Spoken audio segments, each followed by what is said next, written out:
Gracias a la vida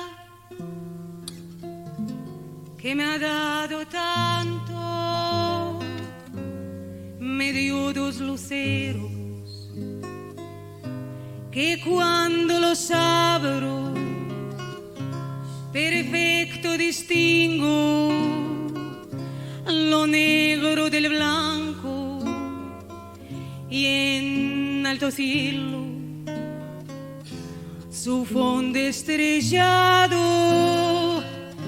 y en las multitudes al hombre que yo amo.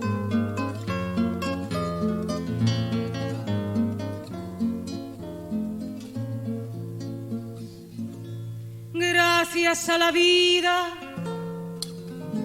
que me ha dado tanto, me ha dado el sonido y el abecedario, con él las palabras que pienso y declaro.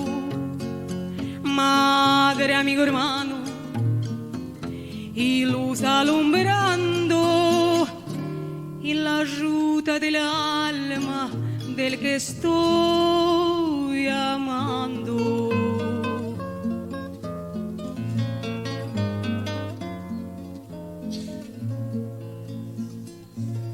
Gracias a la vida que me ha dado tanto, me ha dado el oído que en todo su ancho graba noche y día, grillos y canarios, martillos, turbinas, ladridos, chubascos, y la voz tan tierna de mi bien amado.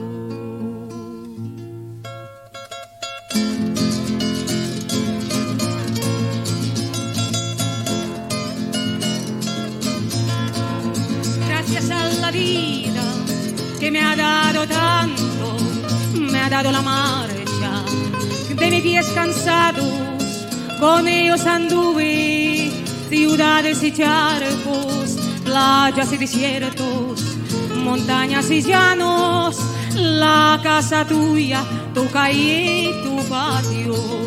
Gracias a la vida que me ha dado tanto, me ha dado la risa, me ha dado el llanto, así yo distingo dicha de quebranto, los dos materiales que forman mi canto, y el canto de ustedes que es mi propio canto.